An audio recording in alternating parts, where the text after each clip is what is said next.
Hi, it's Carrie. Today I actually wanted to talk about, this isn't exactly a Reborn related video, but it is mental health related. And I feel like most people who are in the Reborn community, a lot of people use the Reborns for help with depression and anxiety and all sorts of different issues like that.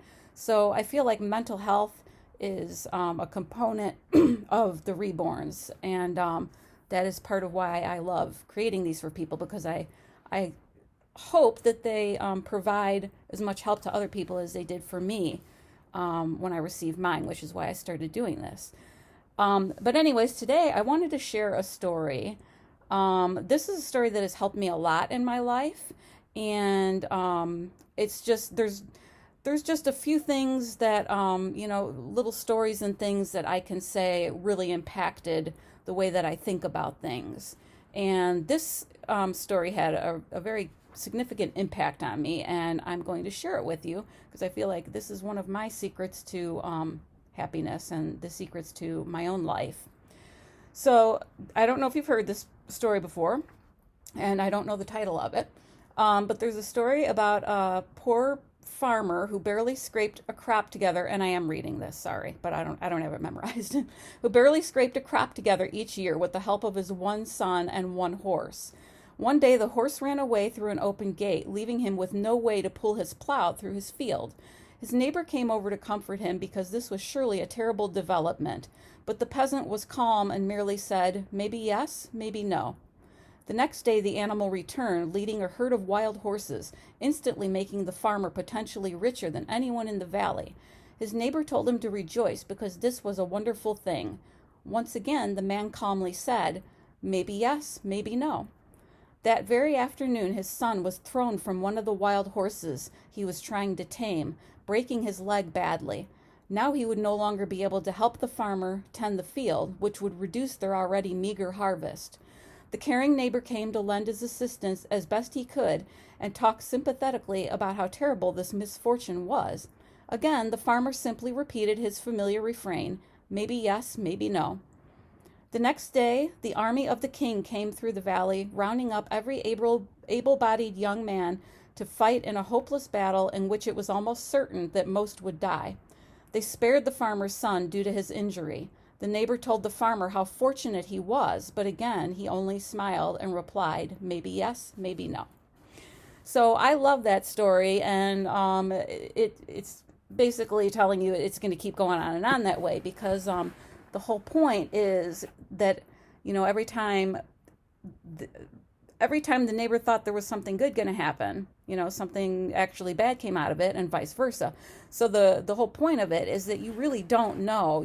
Something could happen in your life and you would have no idea what the actual outcome is going to be. And a lot of times we see things as being a bad thing or a tragedy, and out of that will come something that we couldn't see coming that is actually really good. And sometimes we think things are really good, we'll go to do something and think that it's the right thing to do, and it turns out that was the wrong thing to do and it was bad. So the point really is to accept any situation in life that comes at you, because you really don't know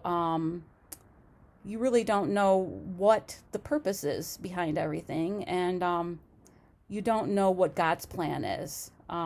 Sorry if you're an atheist on here, but I'm not, and so I like to talk about God.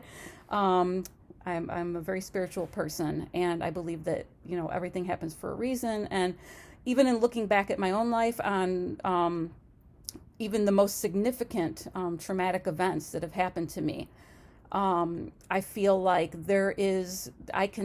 looking in hindsight now, I can see a purpose that possibly was there for that. I don't know for sure if I'm spot on, that my thinking is correct, but there's some things that are pretty significant that now that I think about it, had I not gone through that horrible experience, I wouldn't have learned whatever it was that came out of it, or I wouldn't be the person that I am today. Sometimes there's one, in specifically a childhood trauma, that had I not been basically abused by a man, he was abusing his own daughter, and she was my best friend. And had I not gone through that abuse, the attention would not have been brought to this other little girl that was being abused by her father. And so in hindsight, that was a very traumatic thing for me, but now I can look at it and see that had it not been for me, that little girl could have been abused for years and years. And actually by my abuse, it wound up coming to a stop because I brought attention to it. So, it's sometimes we're actually a catalyst for other people. And sometimes what the purpose of us going through something is to be that catalyst and help somebody else. And to me, personally, I'm very honored if that was the purpose of that incident when I was a child. That to me is well worth, going through something if it's helping somebody else out of it. So anyways, I just love that story, and I really wanted to share it with you, and I hope you enjoyed it. And I guess I will talk to you next time. Bye.